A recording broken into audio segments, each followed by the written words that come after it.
시청자 여러분 안녕하십니까? 미국 내 주요 뉴스를 정리해서 보도해드리는 세븐데이즈 헤드라인 뉴스를 시작합니다. 11월 10일 미 전역에서 시즌 첫 맹추위가 들이닥쳤습니다. 영하의 북극기단이 미 동부 3분의 2 지역을 휩쓸면서 일부 지역은 기록적인 한파와 함께 폭설 비상에 걸렸습니다.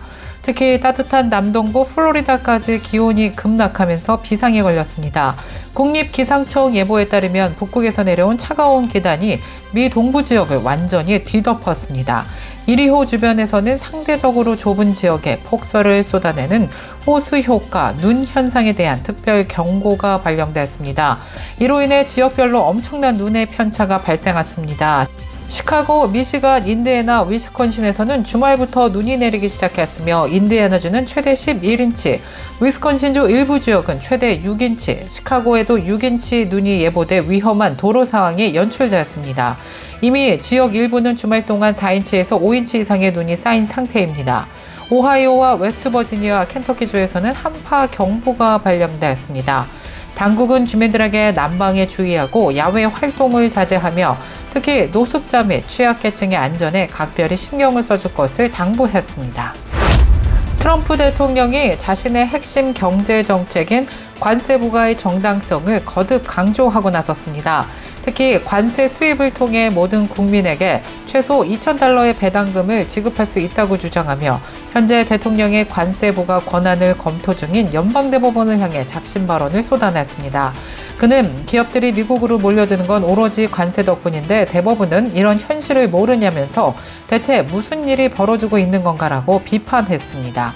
최근 연방대법원이 대통령의 관세 부과 권한 적법성을 검토하기 시작하자 트럼프 대통령은 대통령에게 외국과의 무역을 중단할 권한이 있으며 국가 안보를 이유로 관세를 부과할 수 없다는 것은 말이 안 된다고 강하게 반박했습니다.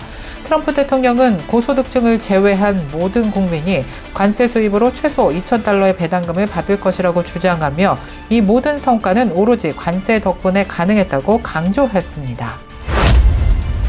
인디애나주에서 주소를 잘못 알고 찾아간 가사 도우미가 집안에서 발사된 총에 맞아 숨지는 안타까운 사건이 발생했습니다. 사소한 실수가 비극으로 이어진 이번 사건을 두고 해당 주의 정당 방위법에 대한 논란이 커지고 있습니다. 사건은 지난 5일 인디애나폴리스 인근의 화이트타운의 한 주택 앞에서 발생했습니다. 청소업체 직원인 마리아 플로린다 리오스 페레스는 남편과 함께 새로운 고객의 집을 청소하기 위해 새벽 시간대 해당 주택을 찾았습니다. 그러나 이들은 주소를 착각하여 원래 가야 할 집이 아닌 다른 집에 도착을 했습니다. 페레스 씨 부부가 문 앞에서 서성이는 사이 갑자기 집 안에서 발사된 총알이 현관문을 뚫고 날아왔습니다. 당시 현장에 함께 있던 남편은 갑자기 총부터 쏘기 전에 먼저 경찰을 불렀어야 했다며 비통함을 감추지 못했습니다. 페레스 씨는 총상을 입고 남편의 품에 안긴 채 안타깝게도 그 자리에서 숨졌습니다. 경찰 조사 결과 이들 부부는 집 안으로 들어가지는 않은 것으로 확인됐습니다. 경찰은 주거 침입 신고를 받고 출동했고 현재 사건 당시 집 안에 누가 있었는지 등 구체적인 사건 내용은 공개되지 않고 있습니다. 이 같은 검토 배경에는 인디애나주가 시행하고 있는 Stand Your Ground 법이 있습니다. 이 법은 정당하게 머물 권리가 있는 장소에서 위협을 당했을 경우 무기를 포함한 무력 사용을 허용하고 있어서 과잉 방어를 정당화할 수 있다는 논란이 끊이지 않고 있습니다. 조란 맘다니 뉴욕시장 당선인이 노동자들을 위해 도시 생활비를 낮추겠다는 자신의 공약을 내세우며 승리했다는 소식이 전해지면서 미국 사회에 큰 이슈 몰이를 하고 있는 모습입니다. 이 공약의 핵심 정책 중 하나가 바로 보편적 보육제도입니다.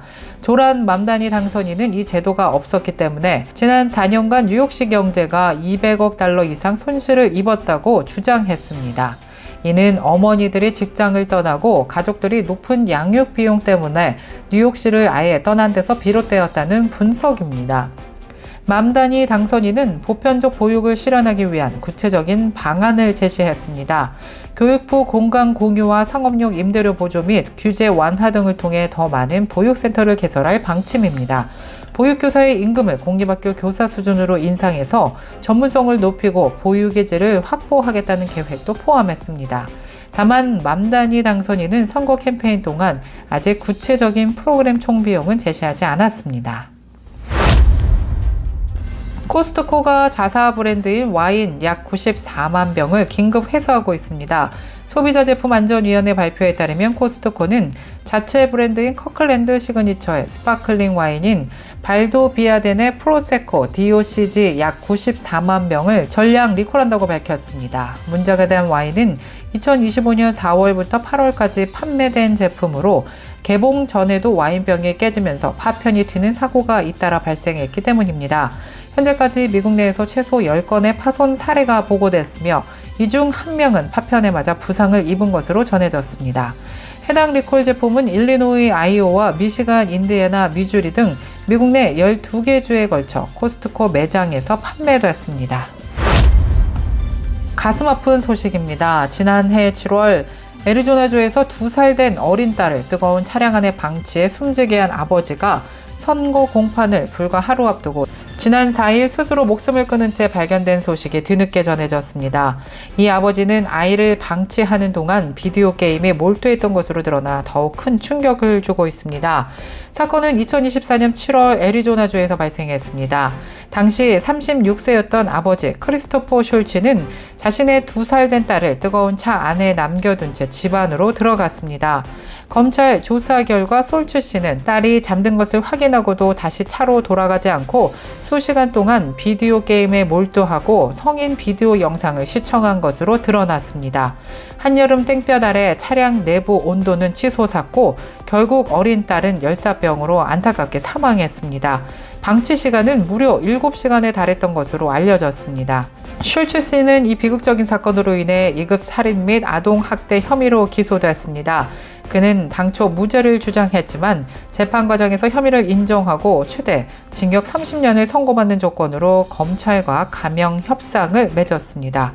그리고 바로 지난 4일 징역형 선고를 받고 구치소에 자진 출두하기로 약속했던 날의 전날 밤 숄츠 씨는 피닉스 인근 주택에서 스스로 목숨을 끊은 채 발견됐습니다. 숄츠 씨의 극단적인 선택은 법정 정의 실현을 기대했던 대중들에게 혼란을 주었습니다. 경찰과 아동보호당국은 이 사건을 계기로 부모의 순간적인 부주의가 얼마나 끔찍한 결과를 낳을 수 있는지 다시 한번 강조하며 아동 방치에 대한 경각심을 촉구했습니다. 이상으로 월요일에 전해드린 세븐데이즈 헤드라인 뉴스를 마치겠습니다. 저희는 내일 이 시간에 다시 찾아뵙겠습니다. 시청해주신 여러분 고맙습니다.